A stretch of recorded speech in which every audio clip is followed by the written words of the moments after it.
Assalamualaikum warahmatullahi wabarakatuh. Bismillahirrahmanirrahim. Alhamdulillahi rabbil alamin. Wal 'aqibatu lil muttaqin. Wala 'udwana illa 'alal zalimin. Wassalatu wassalamu ala asyrafil anbiya'i wal mursalin. Sayyidina wa maulana Muhammadin wa ala alihi wa ashabihi ajma'in. Amma ba'd. Hadirin hadirat para jamaah Masjid Raya Villa Inti Persada yang dirahmati Allah Subhanahu wa taala. Mudah-mudahan rangkaian ibadah kita di bulan suci Ramadan ini membawa asar yang positif dalam kehidupan kita sehari-hari, sehingga Allah turunkan keberkahan untuk kita seluruhnya. Amin ya rabbal alamin.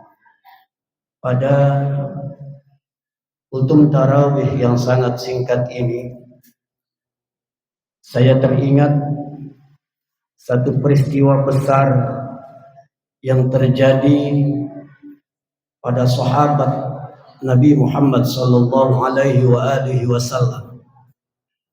Ketika para sahabat mendengar berita kematian baginda Nabi Muhammad sallallahu alaihi wasallam, seluruh sahabat gempar. Bilal bin Rabah menangis. Seluruh sahabat histeris. Lantas ketika itu Sayyidina Umar ibn Khattab radhiyallahu anhu dengan lantangnya beliau berbicara sambil mengacungkan pedang. Man qala Muhammadun mata la uqatti'anna ra'sahu fa innahu dhahibun ila rabbih kama dhahaba Musa ibn Imran 40 lailan. Siapa yang mengatakan bahwa Muhammad telah meninggal dunia, aku akan penggal lehernya.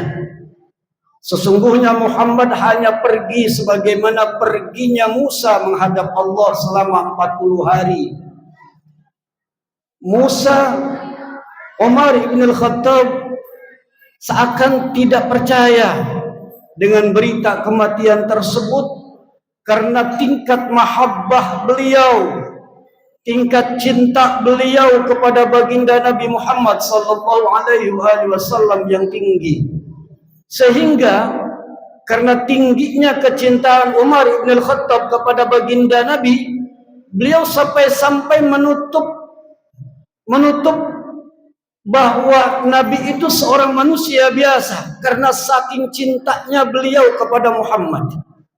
Sampai-sampai beliau marah kepada orang yang berkata, siapa yang bilang Muhammad telah meninggal dunia? Aku akan tebas batang lehernya. Namun di tengah hiruk pikuk para sahabat penuh dengan duka cita yang mendalam, Sayyidina Abu Bakar As-Siddiq radhiyallahu anhu melihat baginda Nabi benar-benar telah meninggal dunia. Kemudian dia rangkul Umar ibn al-Khattab. Seraya beliau berkata kepada Umar dan kepada seluruh sahabat-sahabatnya. Apa kata beliau? Man kana ya'budu Muhammadan fa inna Muhammadan qad mata. Wa man kana ya'budu Allah fa inna Allah hayyun la yamut.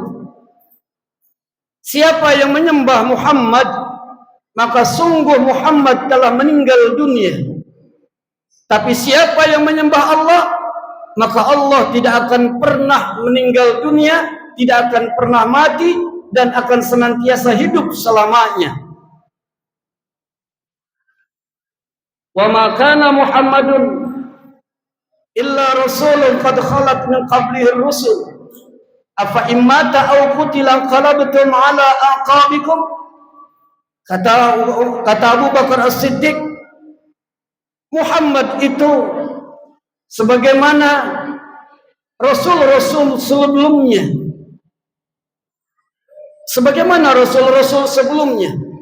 Adam meninggal dunia, Nuh meninggal dunia, Musa meninggal dunia, begitu juga Nabi Muhammad.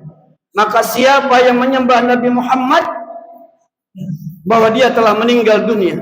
Afa imata au qutilan qalabtum ala aqabikum, apa lantaran karena Nabi Muhammad meninggal dunia, lantas kalian semua akan kembali kepada ajaran agama kalian dulu. Saudara-saudara yang dirahmati Allah Subhanahu wa taala, ini ayat sebagai bahan pedoman buat kita yang sedang memburu maghfirah Allah, yang sedang memburu harta yang berlimpah-limpah yang Allah berikan di bulan Ramadan, yang sedang memburu hal-hal yang positif di bulan Ramadan. Kita berada di malam ke-28.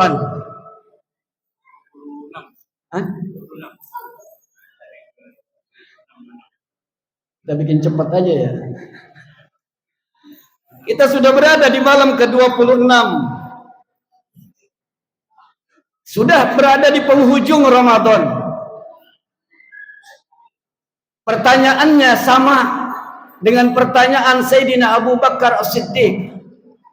Man kana ya'budu Muhammadan fa inna Muhammadan qad mata.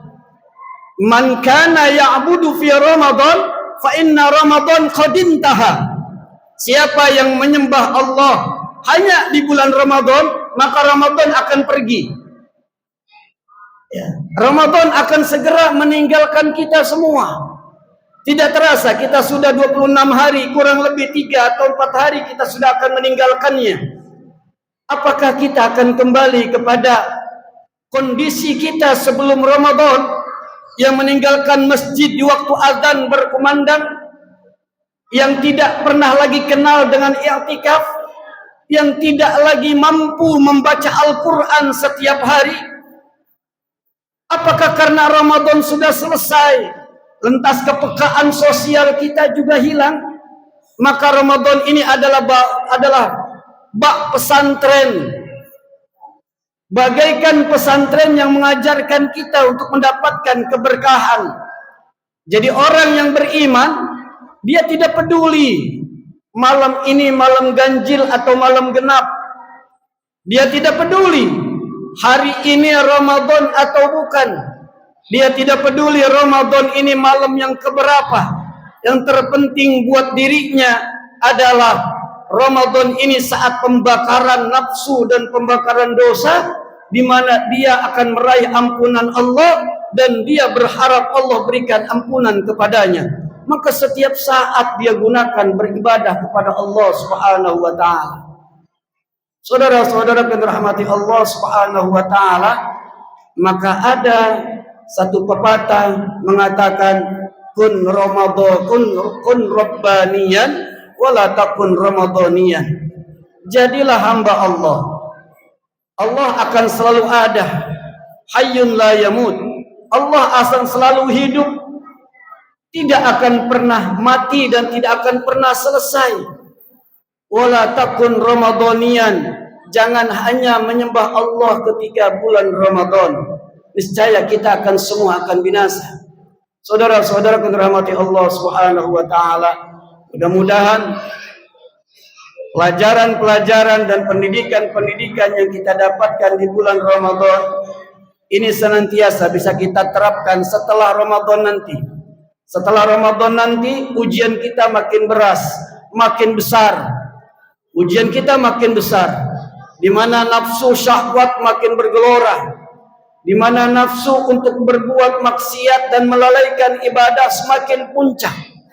Maka di sini kita akan berlatih di 4 penghujung Ramadan, kita berusaha mengendalikan diri seluruhnya.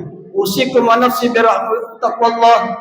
Maka sekali lagi keimanan kita jaga dan kita pupuk agar semakin subur. Karena hanya orang-orang yang beriman yang akan mampu mempertahankan kondisi Ramadan walaupun Ramadan telah selesai. Kembali lagi saya katakan, hanya orang yang beriman yang mampu menjaga kondisi Ramadan walau Ramadan telah meninggalkannya. dialah orang yang mampu mendapatkan gelar la'allakum tattaqun, yaitu orang-orang yang bertakwa kepada Allah Subhanahu wa taala. Demikian, terima kasih dan mohon maaf. Assalamualaikum warahmatullahi wabarakatuh.